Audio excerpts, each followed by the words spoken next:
when everything feels like it's falling apart. Maybe it's your business struggling to stay afloat, or your team losing focus, or even just the chaos in your personal life. Those are the moments where it feels impossible to lead. But here's the truth. Leadership is not about showing up when it's easy.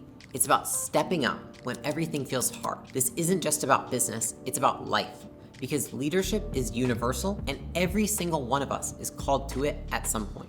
So recently, my company has been growing really fast, and one of the hardest things to manage is actually keeping the culture intact. It is easy for things to slip through the cracks, and as leaders, we kind of have to step in and address them even when it's really uncomfortable. And so recently, I had to have one of those really tough conversations with a department. There was some gossiping, there was some shady behavior, there was some stuff happening in the workplace that was just completely against our culture. And so at first, I was like, how the fuck did we get here?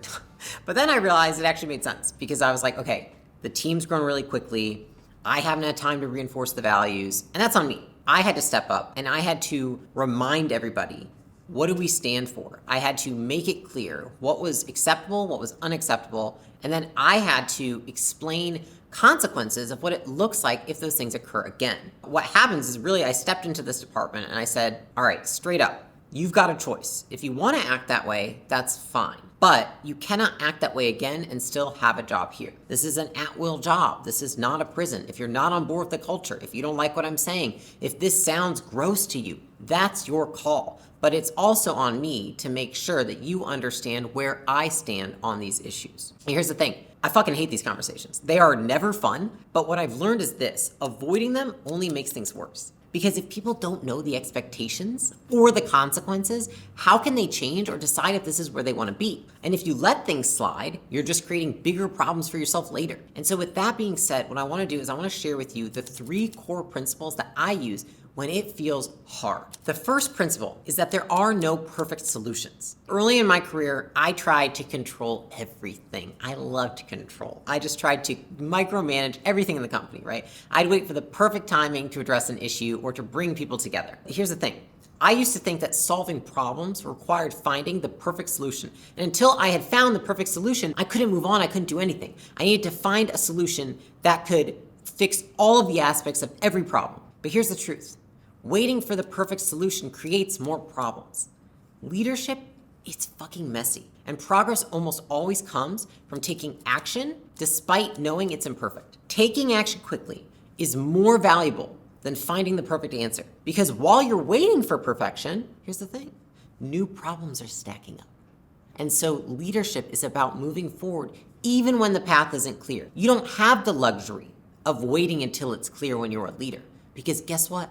You have to be 2 steps ahead of everybody else. When I talk about recognition, reinforcement, and repetition, I do all of those things because there's no perfect solution for this. It's not like you have some silver bullet, this is how you grow a great culture. It's a lot of volume, a lot of work, a lot of repetition, a lot of redoing things, and a lot of reminding people. So here's what I think you should ask yourself. If you feel like, you know what, Layla, I resonate with you. I am a perfect problem solver. Until the problem is perfectly understood and I have a perfect solution, I don't want to solve it. Ask yourself this. What's a solution that solves 70% of the problem? Okay, because you want something that solves more than 50%, but not 100% of the problem. Because often, problems require multiple solutions, not just one perfect one. Perfect solutions do not exist. Only unrealistic expectations exist. By the time that you have found the perfect solution, 3 new problems have already appeared. You know what I always tell myself when I'm in these situations where I find myself wanting a perfect solution is this. Champions don't wait for perfect conditions. Champions pursue challenges in the face of imperfect conditions. The second principle is that leadership is tested when things are hard. So when I was working with this team, that I realized that all these problems had occurred and it was completely underwater, right? Performance was down, drama was high, people are uncertain. They're like, what the fuck's going on? Our leader's out now. I remember having a meeting where I was standing in front of them and I had this thought pop up in my head, which was, they're not just looking at the plan, they're looking at me. I did not have all the answers, but I did know that if they saw me hesitate, if they saw me doubt, then they would crumble. And so I took a deep breath, I spoke with confidence, I kept the energy positive, I only showed certainty, and it was not perfect, but it worked because they saw me as their source of stability. What I've learned is this, how I show up dictates everything. If I'm steady, the team has hope. If I show up with doubt or hesitation, they lose trust and momentum. And so it's in these moments that I remind myself of this one thing. I'm the rock. I am their rock. If I falter, so does the team. Because here's the thing, leadership doesn't count when everything's going well. It counts when the storm hits, when the performance tanks, when the culture deteriorates, the drama escalates. Leadership is about being calm in the storm. It is not easy. There are days where I feel like crap. Fuck, I felt like crap this morning. Where I'm burned out, where I would rather do anything but show up that day. But I have learned those are the days where I show myself that I'm worthy of being the leader. It's not about showing other people all the time. It's also about knowing how you show up when nobody's watching. The days where I lead with unwavering confidence are the days that not only keep the team moving, but also where I earn my own respect. I had to show up confidently for that team because what happened was they had a normalcy, right? There's things that are normal. And then boom, an event occurs. And then all of a sudden it's like, what way is up? What way is down? Blah, blah. And it's almost like you think about a kid that falls down, right? The kid falls down, they scratch their knee. And then they look to the parent to say, is this okay? Should I be hurt? Should I be upset? And how that parent responds in the moment dictates if that child is a victim, if they're a victor, if they're gonna cry, if they're gonna get up and brush their knee off. That's who dictates it. And so I look at myself as I determine how they react to the situation. If I am steady, if I am confident, if I am focused on the future, then they will too. Sort of like I used to work at a horse camp. And when I worked at this horse camp, and you had to learn how to tame these horses. The hardest part about taming the horses is that if you're afraid of the horse, you're gonna look at its feet and you're gonna look at its head. And if you do that, the horse won't go where you want it to go because the horse is watching your eyes. And so what you have to do is you have to watch the horse's bum. And if you're watching its bum, it will go where you want it to go. But if you take your eyes off because you're scared at where the horse is going, then the horse is gonna freak out. It's gonna go all different directions. I look at leadership the same way. I have to be so targeted in where I'm looking, right? I have to be focused on the future, all the things we're gonna do next and things we're gonna do right. And if I don't focus there, if I focus on the past mistakes, if I focus on what went wrong, if I focus on how I feel that day, if I focus on these problems that are happening that nobody knows about, then other people's attention goes there too. And so the thing is that where your attention goes, so will the team's. And if they're distracted because you show up frazzled, you show up uncertain, you show up lacking confidence, then they will soon show up the same way. I think that being able to lead on days when it feels really hard and you feel really tired and just not like doing it, you have to remember that, one, you signed up for this. This is not something bad that happened to you. This is not something you are a victim of. This is something that you choose to do with your own volition. Like this was a choice that you opted in for. You get to do this. And so in those moments, what I believe you have to remind yourself of is that it is selfish to show up poorly for your team. All these people are relying on you. You chose to do this, and yet you show up poorly for them. And I have had to remind myself of that in the moments where I feel the emotions seeping out of me, right? It's like as best as I try to contain it, it might still be like seeping out little holes. Now I remind myself, I'm like, that's selfish, Layla. All these people are here for you. They trust in you. They're putting their futures in you. You owe them the best of you. And if you know that you can show up better, then you fucking better show up better. And that's what I tell myself. So here's the thing. If you find yourself in a time where things feel really hard and you've got to show up for your team, you've got to ask yourself this: am I showing up in a way that makes me respect myself more or less as a leader? And here's the thing that I always remind myself of, and I think it was one of the best books I ever read, was about anti-fragility. The best leaders are not just resilient, they are anti-fragile.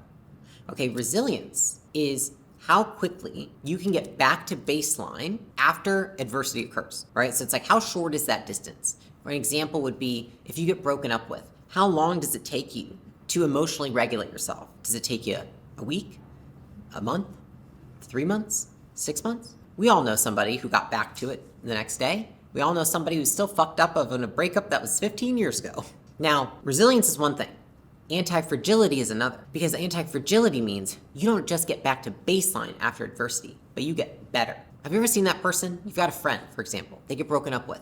Instead of like getting down on themselves and then making it to the point where they don't show up for their job, and then they get fired, and then they're in fights with their friends, and instead of that, they lose weight, they go to the gym, they start making more money, they start upgrading their friend groups, and they start being a better version of themselves. That is anti-fragility. And the best leaders are not even just resilient, they're anti-fragile. It is hard because it is unfamiliar, not because you're incapable of doing it. Just remember, they're called growing pains, not growing joys for a reason, okay? And your opportunity in business lies in the hard work that everybody else avoids. And the third principle is that the only way to embrace growth is to let go of control. I used to think that leadership was about control. It was about managing every detail and preventing all the mistakes. But then one day I realized that my desire for control was actually stifling growth. Because here's the thing, you can have control and you can have growth, but you can't have both at the same time. And I think that the natural inclination that I had early in my career, and that I think a lot of people have when you're going through a hard time, is to exert more control. But what I've learned is that it's not about exerting more control. It's about leaning into the fact that you can't control it.